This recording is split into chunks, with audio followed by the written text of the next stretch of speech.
Hello, everyone. Welcome to the LionHearted Dentist Podcast. My voice may sound unfamiliar, and the reason is I'm going to be get the privilege of interviewing Dr. Steven Rasner tonight.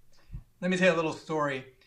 I've been listening to Steven's podcast in the last year or so, and being a veteran dentist like some of you are and like Steve is, I really saw all the wisdom that he had, and I'm sitting here listening going, wow.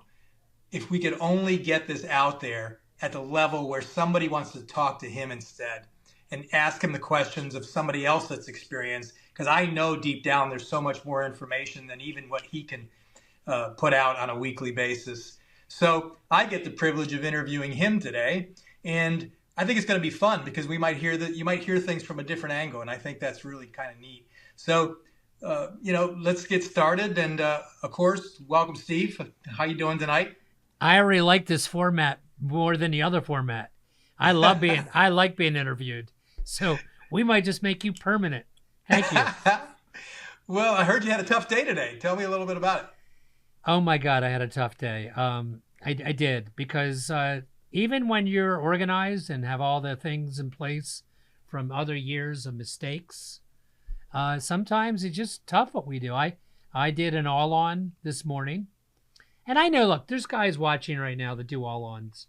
Not only do all-ons, the anesthesiologist that I use for my all-ons is working for, imagine this, is working for a guy tomorrow, an hour from here, and they're doing what's called 6 arches.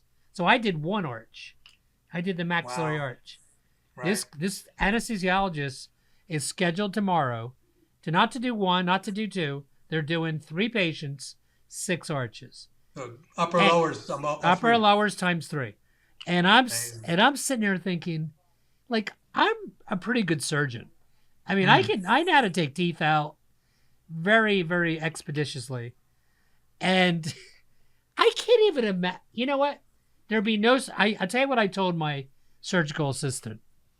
I said, you know how somebody says, for $1 million, would you do this?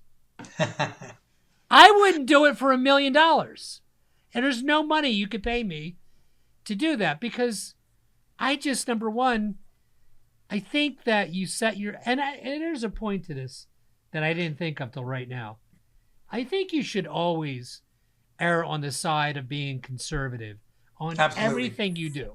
Whether it's crown and bridge, whether you had 4 hours carved out to prep whatever number of units you were going to do, 24 units of crown and bridge. You know what I would do in that case? I would do whatever arch I was going to do first. If I was Bill Strupp, naturally that would be the lower arch. Correct. And then I would ask the patient, how do you feel? Are you okay? And my patients are sedated. They're not IV sedated, but they're orally sedated. Before I committed, and I could care less that I had some unproductive time. It really is always about the patient to me.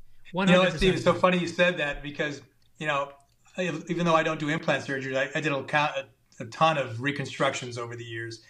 And I tell people all the time, when I was young, I was crazy, and I would do 12, 14 teeth on the top, 12, 14 teeth on the bottom, temp impressions, and I would get home and I was a zombie. And it got to the point where I said, listen, I would rather do 1 arch one day, have them come back a couple of days later, do 1 arch, the other arch. I can take my time. I'm not tired.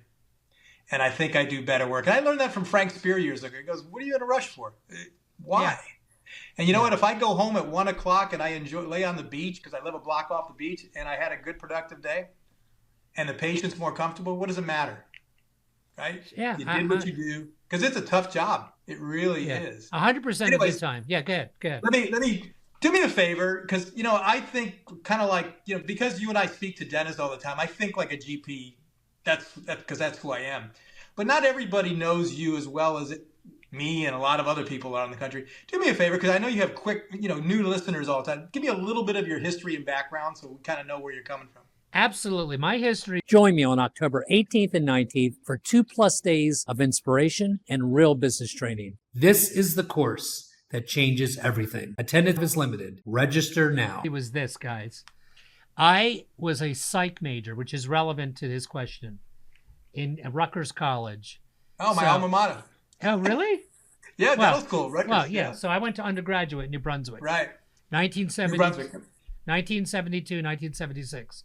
And I thought I was going to be a lawyer or something. I didn't know what it was going to be.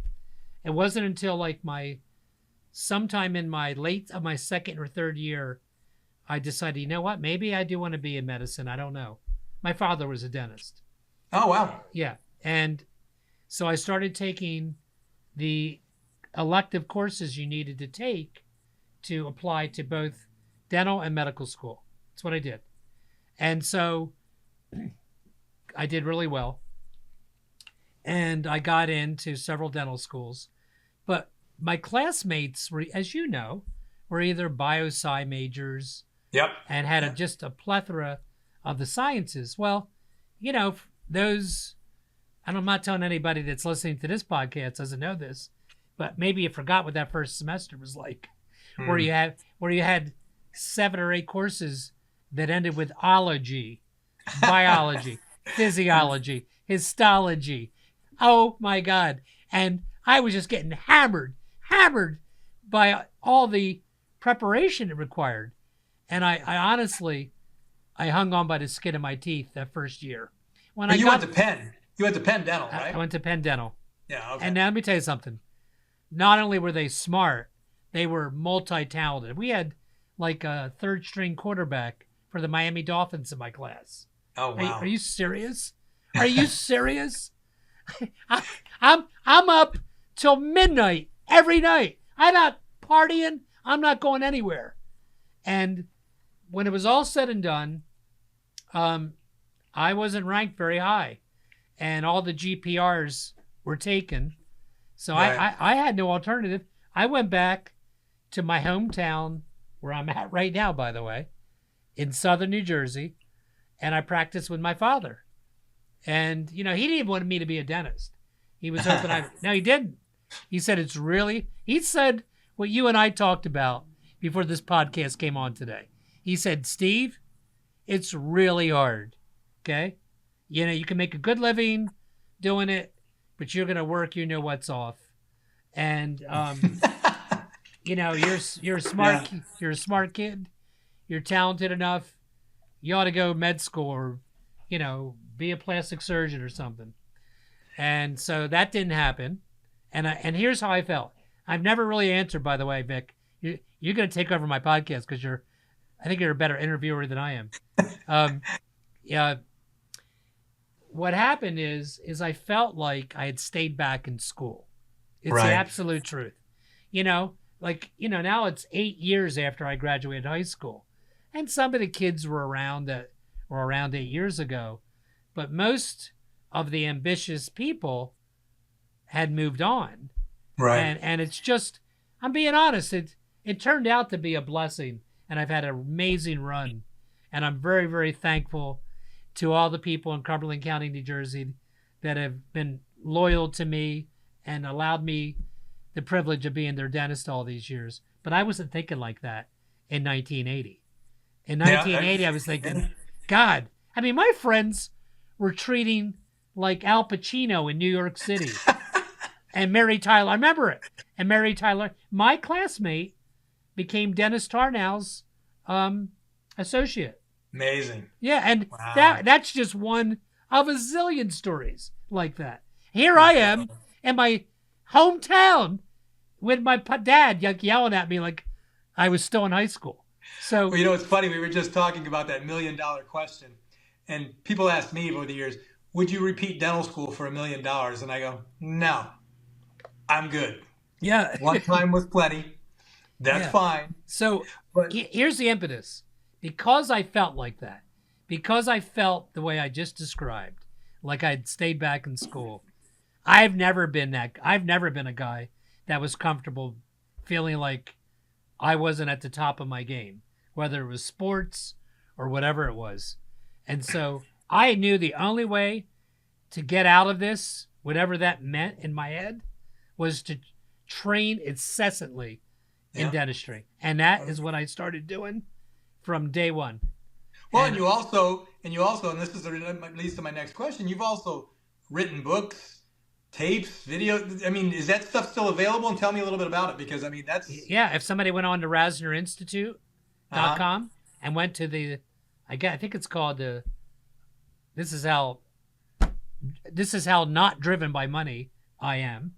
I don't even know the name of it, but if you went on my site, there is a site for books and supply, not books. And yeah, so I did. Here's what happened. I got into it. I got into CE, and I started feeling like a guy that was really skinny that was getting muscles. Okay? That's how I felt. I did. I felt really confident in a very short time. And I picked, like you did, all the right mentors. You know, my original big-time mentor was Bill Strupp.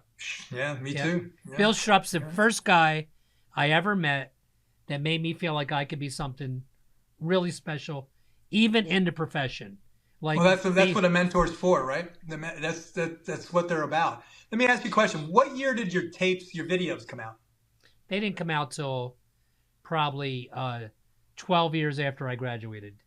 No, but here's why I'm saying that, and you're gonna laugh at me. Okay. I swear, I think I watched them on either VHS. Yeah, you did. So that tells you how old I am, right? Because I'm going, I gotta watch these things, and I did the same thing with Howard Ferran at the time. I had all his VHS. Yeah. I had this. You're like me. It's just like, why not just absorb it? And that's the thing that really you and I, maybe that's why we have so much in common, is when I came out of dental school, it was a little different in the sense that I didn't have any money to do a GPR. My dad worked 3 jobs, never finished high school. I had nothing. So I said, well, that's why you are the way you are. That's why you're such a likable guy, because you came from nothing. Absolutely nothing. I mean, I worked a part-time job all 4 years of dental school because I had no choice. So I literally threw my diploma in my car. I drove back down to Florida, which is where I was raised. And you probably remember these days, when you take the board, back then you had to wait 2 months. Right. Right? Yeah. Here's how poor I was. I had to drive up to Tallahassee from West Palm Beach, which was 8-9 hours, because I didn't want to wait for the mail and I needed a job. So I drove amazing. 9 hours one way to get my license. I drove back and I went to work on a Monday morning. And that was just the way it was. Beautiful. You know? That's a beautiful story, man. You know why that's a beautiful story for my listeners? Because it's real. Think about what he just said. Oh my! So you drove to Tallahassee so you could save a day or two and get to work. Yeah. Because you didn't have to wait for it to come to the mail. I had no money. I had debt and no money. And that's something that we're going to talk about here, because I listen to the young guys and I read about them and things, and they're asking me a lot, or on sites that I read, how do I get to the point where I know I have enough experience? What courses should I take? And that's such a broad question, but there's got to be. Well, let's start it this way, because I think the thing that I think of is, what do you think right now in 2024? What's the biggest challenge for us out there in dentistry? What do you see it as? I think there's 2 things. Number one, I think the design of the dental practice model is that we are isolated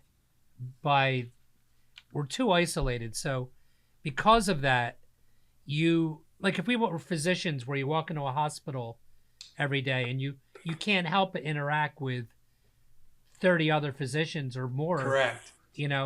So you get into a rut very easily in dentistry, and you can become very isolated in your everything. You don't even know where to go to take the next course. Like, you don't know who, first of all, it's a big investment to you guys because you're so in debt, because that's an outrage of where the cost of a dental education and all education is going from my perspective. We didn't have that. It seemed like a lot of money to us, but it's so more inflated today than it was, 40 years ago. And so you're isolated. You don't know what courses to take. You're not even that. You don't even know how to ask advice Because even though you haven't, and you guys know this is true, even though that some of you have associateships, or even in some of your GPRs, you're limited to how somebody approaches a certain thing, including the patient. So here's my next thing that's the challenge, the second thing. You know what the challenge is to me after 44 years of being a dentist? It's walking into a room with somebody that you just met that chose you, right? They were attracted to your office some way, somehow. Maybe, by the way, you were on their insurance list at the factory that they work. It could have just been that, right? Or they could have heard about you whatever way that was. So you walk in that room with a patient that likely has had a history of one-tooth dentistry. Okay? That's what it means. So one-tooth dentistry means you went to a dentist. This patient's career has been, oh, I broke a tooth. My dentist fixed it. And then maybe I missed the next 2 years of appointments because I didn't have any problems, you know? And so the next thing that happened was whatever that was. And then you fixed that. You went to a dentist that did not have what is called a comprehensive care approach. And so here's the real problem.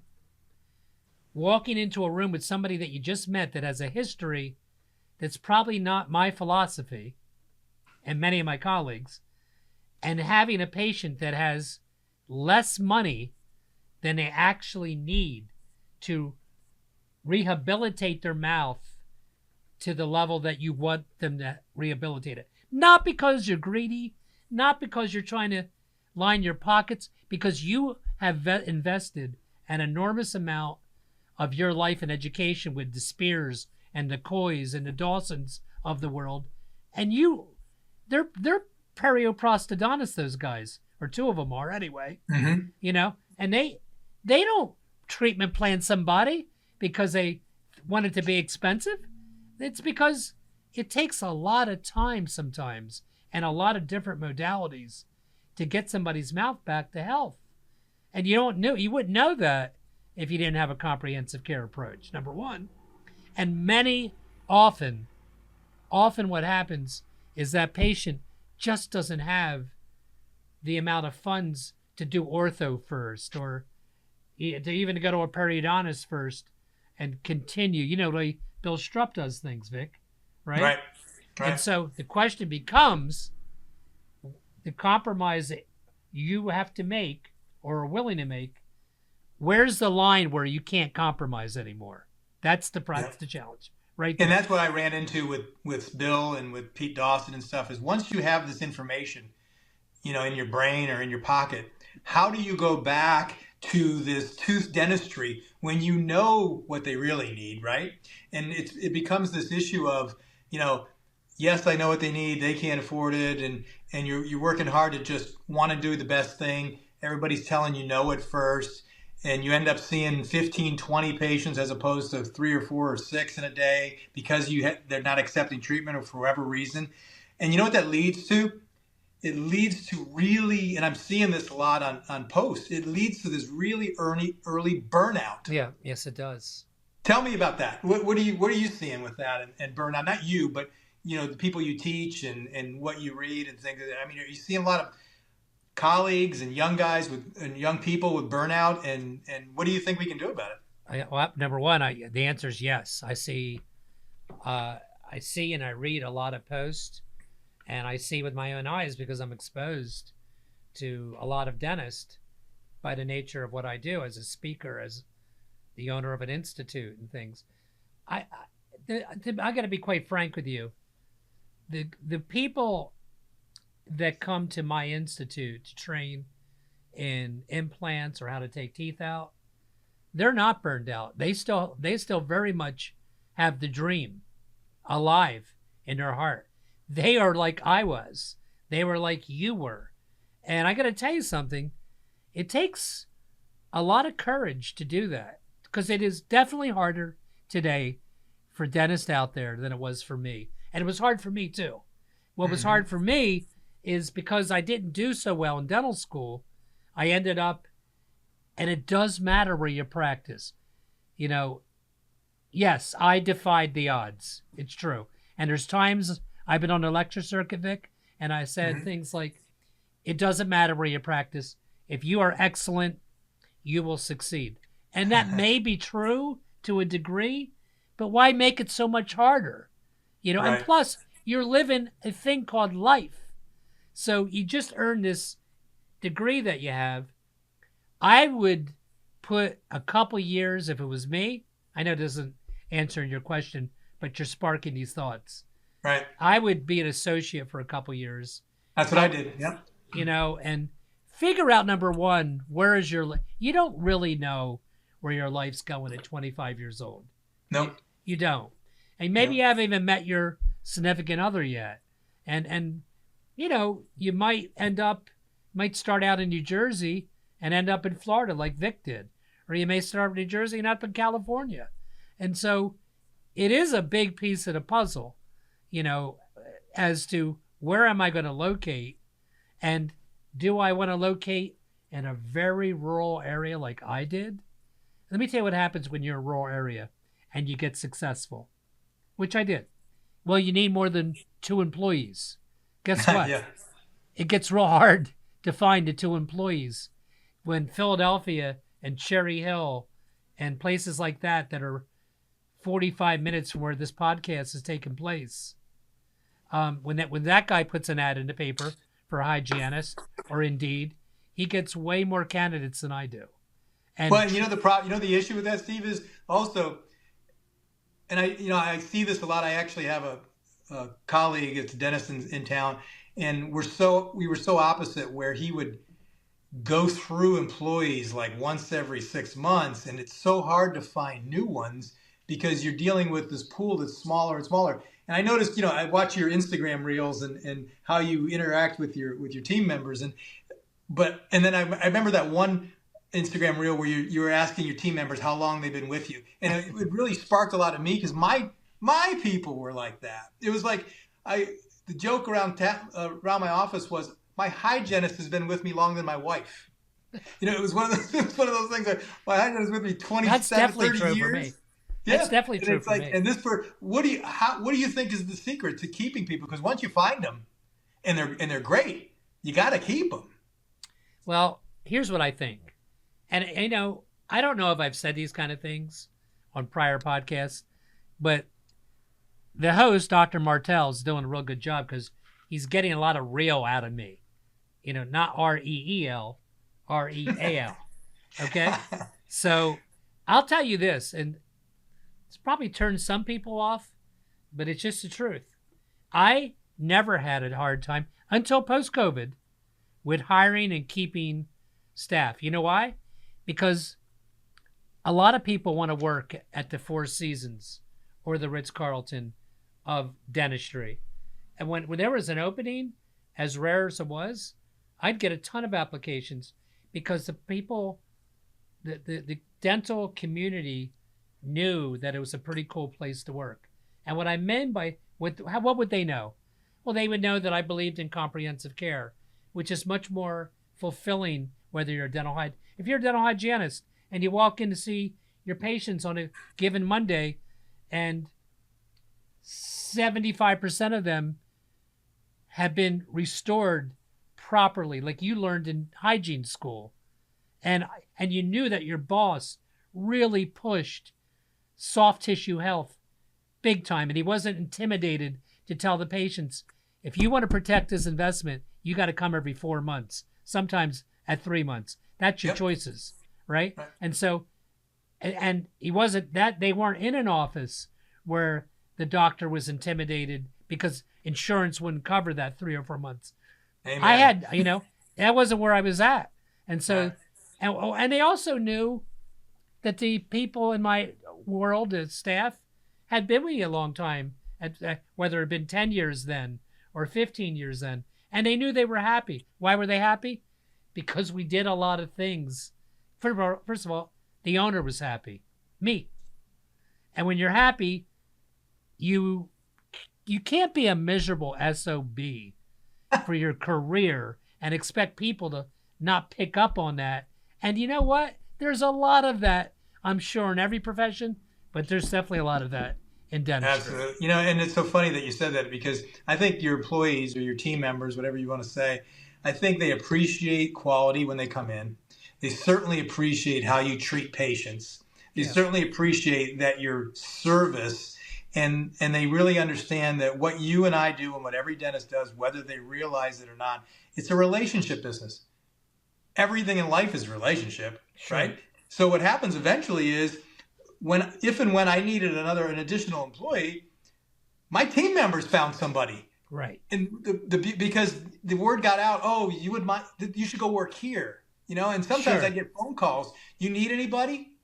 And I go, well, not right now. And I never wanted to steal an employee from somebody, so I wouldn't do that either. Sure. But it became easier. And then once you had them, I always say the same thing: treat them great, pay them well, work them hard. That's okay.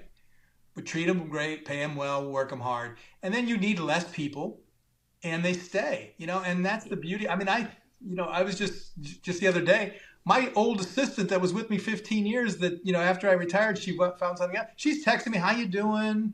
I miss you. I wish your office was still there.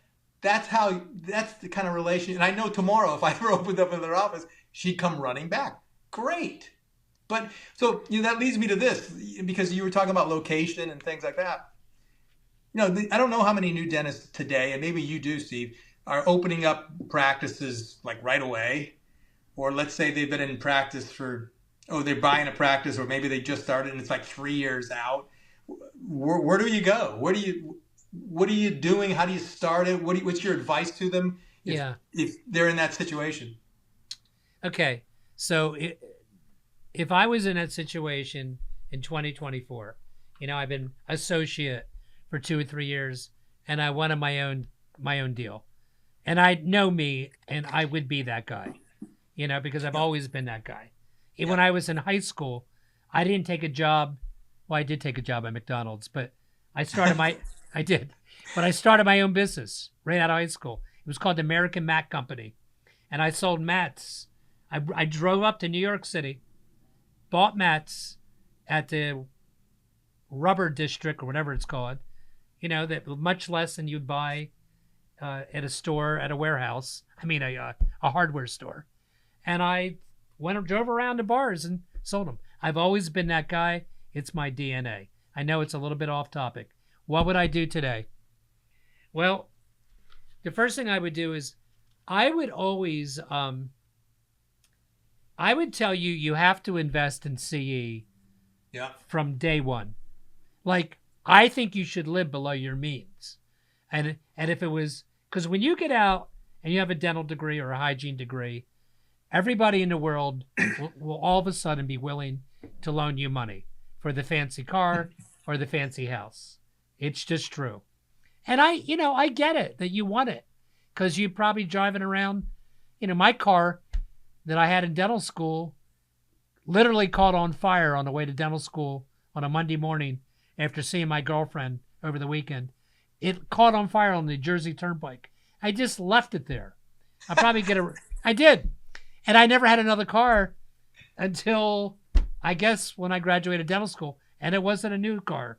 It was Speaking of fire, Steve, my first car in dental school was a Ford Pinto. You remember how they basically exploded for a while? Yes. Yeah.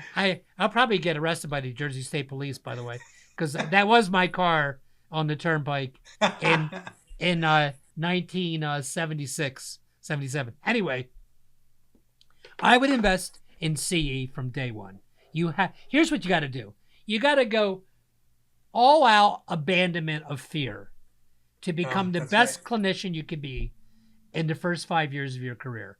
I'm telling you, there are GPs that take my courses, and that's not why I'm telling you this, and they all go to Spear or Coys at a remarkably young age. And I'm sure there are many other young dentists like them that, for whatever reason, you haven't taken that leap. Maybe it's fear of being in debt, fear that the investment won't pay off. You can't be fearful of that. You've already put in 8 years, 4 years of college, 4 years of dental school, probably a GPR for some of you, which I highly advocate. I do. You're not ready to get into dentistry right out of dental school. You're right, just not. absolutely. Especially now, it seems like it's become even less educational. Yeah. So I would tell them, I would educate. Are we talking about the guy that bought a practice? Because it's another thing. There's first of all, I would say to you, whether you're in a practice or not, a private practice, you have to educate. And the first thing I would do to distinguish myself is going to surprise you. I would get an oral sedation license in whatever state you're in, because it's going to do two things for you. It makes you very attractive to a large population of patients that otherwise would not come to you. Whether fearful patients. Yeah. Yeah. It's such a great skill, and it's a very easy skill to acquire. It's easier than becoming masterful at occlusion. It's easier. I didn't say IV. I said oral sedation. Okay? And I'm sure there's a strong argument for IV also, but you can do a wide array of procedures, crown and bridge procedures, endo, not even simple extractions, with a patient that's orally sedated. And it's about 60 hours of credit. I would highly recommend that, yeah. Steve, do you remember, I'm sure you do, because you're kind of my generation. Do you remember, he's passed away now. Remember Omar Reed? Yeah, I do. Okay. Here's what I remember. Before he passed away, he was getting an interview. And this wasn't too long ago, because they were asking him exactly what you just said about the expensive CE. And you know how those older gentlemen are just wise beyond their years? Yeah. Here's what he says. Tell me. He goes, all right, you get out of dental school, you're $200,000-$300,000 in debt. You're already in debt. What do you care if it's another 50? What do you care if it's another 100 doing CE? He says, you're already in the hole. He says, just go a little bit further in the hole and you end up being a better dentist in the long run. And that leads me to my next question. CEs. What if you could create a flow chart of, let's say a dentist is out there, like one we were just talking about, what type of CE other than the oral sedation that you already said that you would start taking, if they could put them in an order of importance? Which ones have the best ROI? Yeah. Those kinds of things. And then lastly, I'm going to lead it, which is going to lead into the next question, is if you could give a new dentist, a budget for a year or 5 years, what do you think? Because they're going to wonder, well, how much should I spend on CE? Am I spending too much? Am I not spending enough? Let's go into that, because I think it's important. Okay. So let me start with where I would train. And I even created, I don't know if you know this, Vic.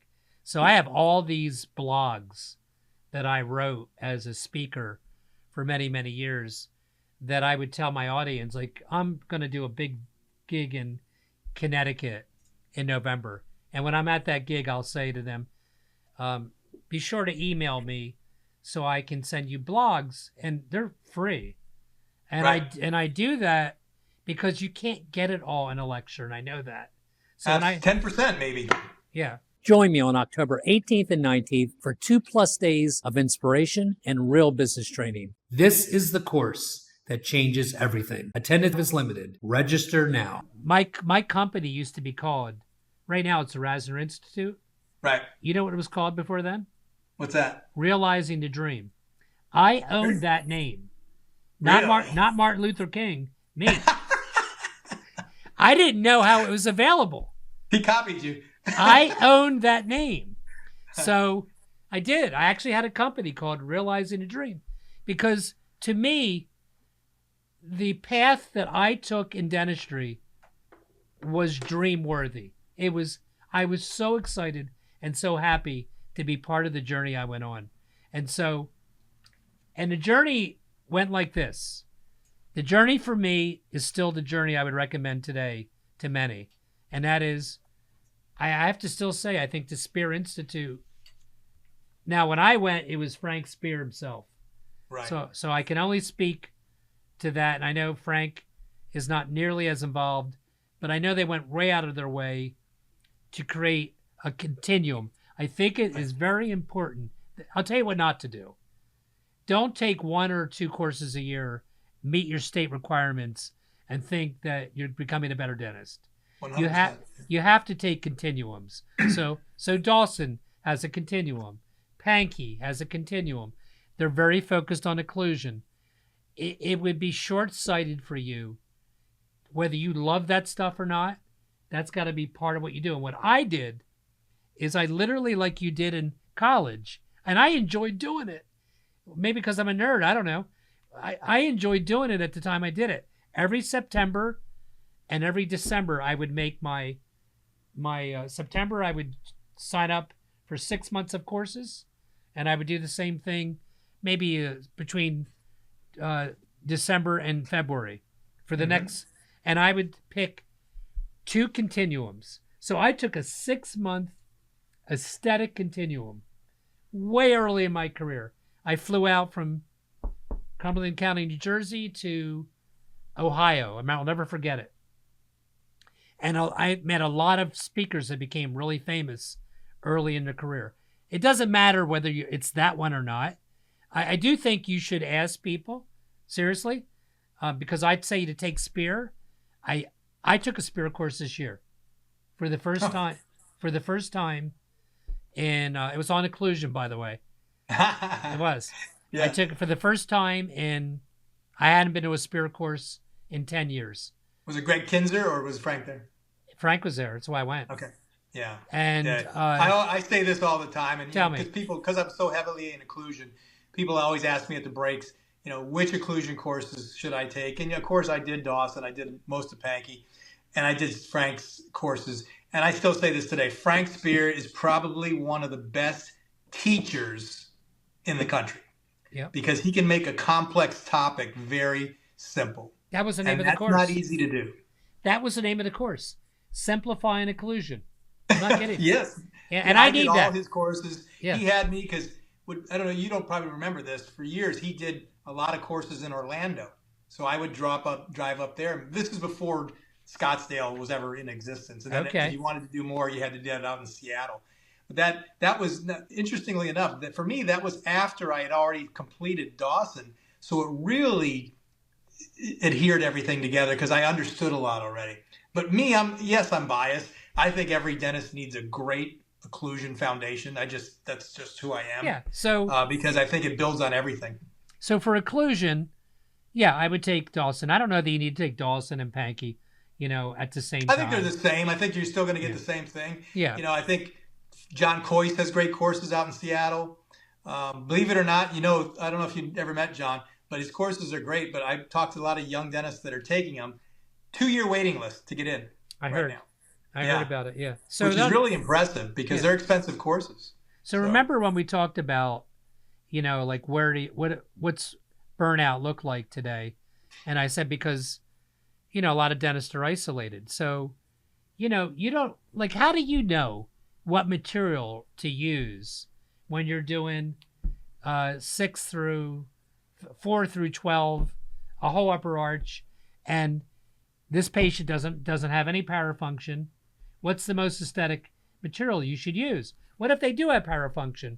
Then you're not using the most aesthetic material they can possibly have. Or 3/4. Do you know how to do a gold onlay prep if you want to do that, like I do on a lot of second molars? So you don't get that knowledge right out of dental school. So materials is a great course for you to take. So I guess the challenge with what you're saying, which is I 1000% agree with, is those types of courses. I think it takes patience for the people attending because those aren't immediate ROIs. Those are build your foundation. Your courses on surgery that we'll talk about in a second, now that's something they can go do right away. But when you take a curriculum on occlusion, you take a curriculum on aesthetics, it takes a while to build that and train in it and get it to the point where you're comfortable in it. And it seems like, and maybe I'm wrong, it seems like this generation, it's more towards what can I do on Monday? Yeah. How can I make more money on Monday? And I was always this delayed gratification guy, so I never thought that way for me. Well, it's going to come to my next point, and that is this. And it's not a sexy thing to say to you. It is this. It is not something you're going to accomplish in, if I do 3 years, I can't even say 5 years. it's a career journey. You're going to change at 3 years. You are. You're going to change sometimes in one course. Obviously, me or somebody else teaching you how to atraumatically remove a tooth, me teaching you how to put an implant in, me teaching you this. Obviously, there's an instant return. It doesn't make you a master at taking teeth out forever because you have to grow on it. Like, for example, when you talk about grafting, there's so many different grafting opinions on what you should use when. So I'm going to give you the 3 or 4 best that have worked for me for the last, I've been heavily in surgery for 30 plus years, right? That's some, as Vic said, some are instant, but occlusion, you're going to build on really forever. Right. And you will, it will pay off for you. Look, I know dentists that have all-on practices. What I did today, which was a big deal, took me 4 hours. I know guys, that's all they do. Those guys gross $700,000, $800,000, $900,000 a month.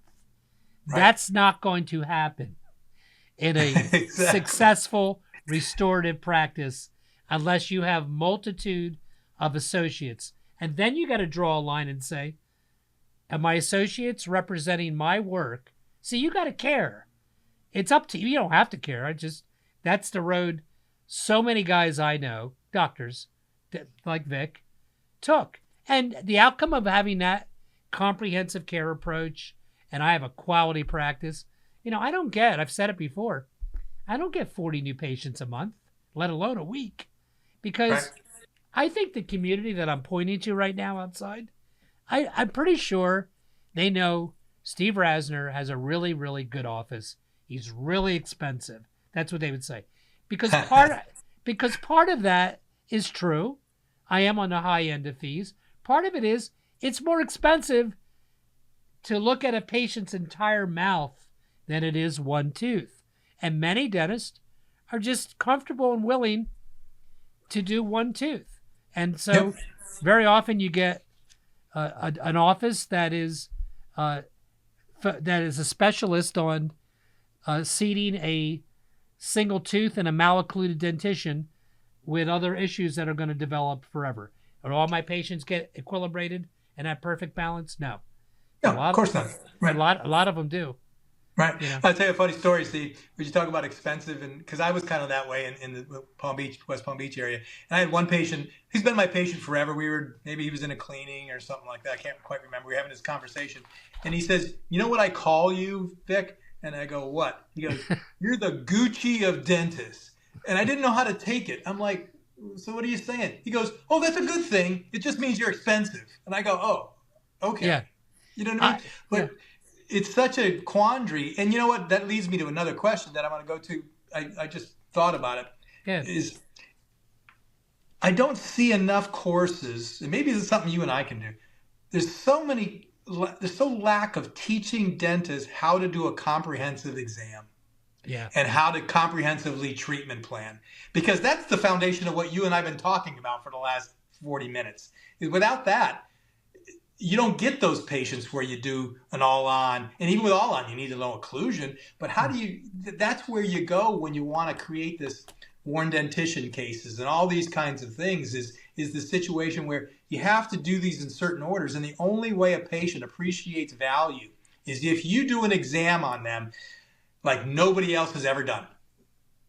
Yep. And that's the beauty of it, So, I mean, do you know any courses like that? I don't know if there are. Well, the first thing I'm going to say is this. I've just decided this is going to be a 2-part, no, seriously, podcast. Because there's so many good things coming out from this.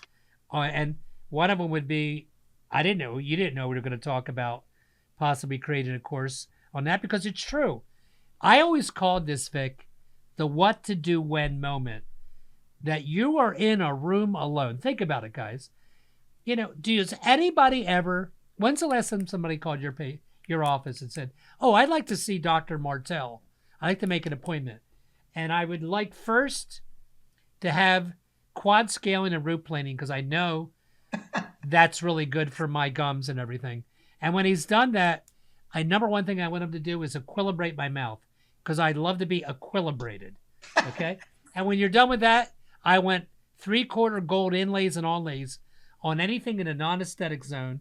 We're going to restore everything. And by the way, money doesn't matter. Never. No one ever says that.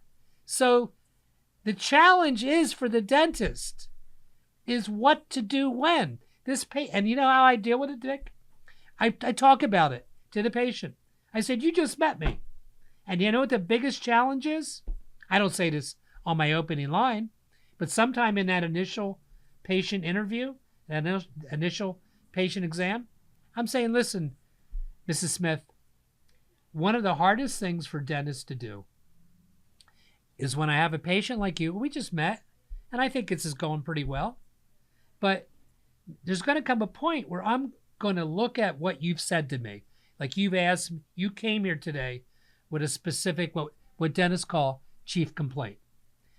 And it is my job, based on my philosophy, based on my long history in dentistry, to recommend stuff for you that you have to pay for.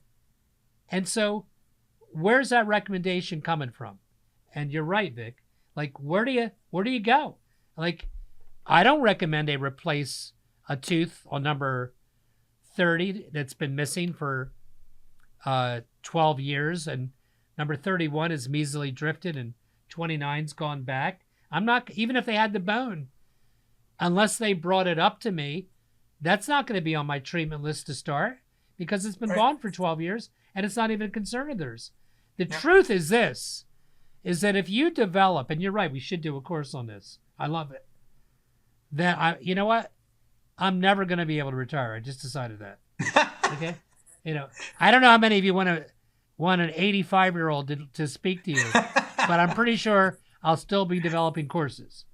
But this, I mean, think about it. The course would be called What to Do When in the Treatment Room. Like, what compromises, as you've heard me talk about, are acceptable that won't come back and end up being a grenade in your journey, right, Vic? The grenade that you talked about. Even to the point of, can you recognize it? Yeah. As the doctor, because you know what? You and I, a lot of things, when I look in the mouth or you look in the mouth, a lot of the things that go through our head, we just take for granted because we've been doing it for so long, right? Yeah. You kind of look, like you and I could look at a mouth, and then, you know, even if it was a full mouth rehab, in about 15 minutes, I know where I'm going. Yep. That isn't number one, that isn't easy. But number two, like the scenario you just said about the onlays, they want to be cool about it. Here's the other side of that question. If the patient actually did come in like that, can you do it? What order would you do it in? Exactly. Right? Yeah. Yeah, it's absolutely correct. Can you perform it? You know? Yeah. And it's a tough situation. So join me on October 18th and 19th for 2+ days of inspiration and real business training. This is the course that changes everything. Attendance is limited. Register now. All right, Steve, you know, we're talking about education. We're talking about what dentists, you know, should learn and may want to learn and what's best for their ROI. But that leads me to the final question for today, at least. Tell me about the courses you have on the books now, what they involve, what these dentists can expect, and maybe if you have dates, tell me what those are. Well, I'll talk about, a lot of people can just look up my surgical courses that I've done for 8 years at therasnerinstitute.com. Those courses are sold out literally every time I do them. I could actually add courses. It's just, it takes so much energy to put these courses together. It does. But what the important point to leave you with on the surgical courses is that you're doing the surgeries live, even without a license in New Jersey. You have to have a license somewhere in the United States that's active, and then you're allowed to come, because I worked out an agreement with the State Board of New Jersey years ago, and we vet the patients for you. You don't have to bring the patient. You tell me on a history. What the two courses are: extractions and surgery and grafting. The second course is implant placement, and they're about 6 weeks apart, and I give them twice a year. And on both courses, you tell me what your history is and what it is you want to learn, And I've done that for 8 years. I limit it to 12 doctors. You work in pairs. We even numb the patient for you so you don't waste time waiting for a block that didn't take. Okay? We numb them. You don't have to even be embarrassed like, oh, God, I hope my block works. Because we do it for you. It's done while I'm lecturing next door at the Hampton Inn. It's just true. So I've given those for years. I opened up a brand new course that's going to be given in Philadelphia, October the 18th and 19th. And it's 2 days, and it's not for everybody because that's limited too. That's limited to 15 offices where you have to come with staff. It will be a waste of your money, and I don't need the money that bad for you to come and waste your money with me. I need you to bring your treatment coordinator. I need you to bring your top 2 or 3 people that have an influence on what happens when that new patient comes into your office, or even patients out of a recall day. And I can tell you this, it's not an accident that I had a solo practice that did 29 consecutive years of increased growth and profitability. And I worked less and less as that time went on. Okay? That's unheard of. I've never heard of that. Yeah. So think about that right now, guys. Think about if we had 29 to 24, that would be what is that? 53. 29, yep. 53. Yep. So let's say that you come to my course and I'm going to tell you, you'll go from now to 2053 with increased productivity, increased profitability, and less hours. Well, I can't guarantee that, of course. Less stress. But I'll tell you, that's what the course is about. And it's not there. It's in a nice upscale hotel because that's my style. But we're going to get dirty. I'm going to make sure that your people know the importance of everything that I know is important. That first phone call to your office is not a random reaction. The first visit is not random. You being on time. And it's not just about new patients. It's partly about what Vic and I talked about. What to do when. How do you approach them? Who does what? How do you get paid up front? Wouldn't you like that? But getting up paid up front is not so that I can put their money in the bank. You know what it's really for? I'll give you one caveat right now. So they'll show up for their work. Absolutely. Okay? It's better that you owe them than they owe you. Yep. I feel like, and there's so many things I have to talk about. Where do you find staff today? Because it's a lot harder than it was when Vic and I back in the day. So I know I've done a lot of investigative work. I am connected to a lot of people in dentistry. And I will tell you, it'd be the best 2 days plus Thursday night that you could ever spend to have a vision and a direction to an elite practice. You know what I love about that type of course too, Steve, is not only do they gain all this information, this like stuff that might take them 20 years to accumulate if they just kind of did it through trial and error.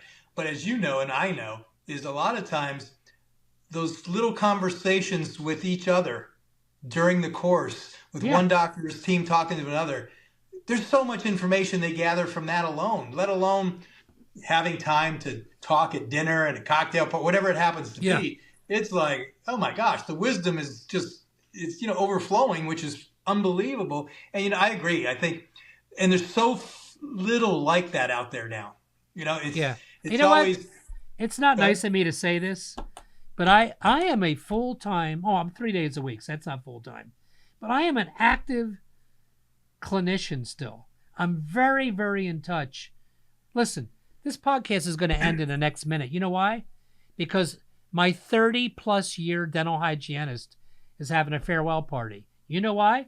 Not because she's taking another job somewhere else. Because dentistry got to her body. She just can't take it anymore. You know? And, she sees what's happened to me. So how do you keep people for 30 years? And how do you make this fun? How do you have and be successful and make it worth it, because it is a lot of work. And there's always somebody in every business, from the hotel industry to dentistry to law, who love what they do and still and made a career out of it and want to impart that passion and love to you. And that's what that course is about. Steve, you know, I know we'll talk about this next time, but you sound so much like the people that we were both in our lives that were mentors. Yeah. And they're hard to find nowadays. It's much harder than maybe it was when you and I were first starting off. And I think mentorship is everything. We'll talk about that the next time. But, you know, I'm excited. Yeah. Thank if I didn't have an office, I'd come to your course. So listen, I didn't know this when we started this podcast, but it's going to be a part 2. Hell, there might be a part 3 when I get done. Who knows? This guy's too good and bringing his stuff out of me. So see you next week.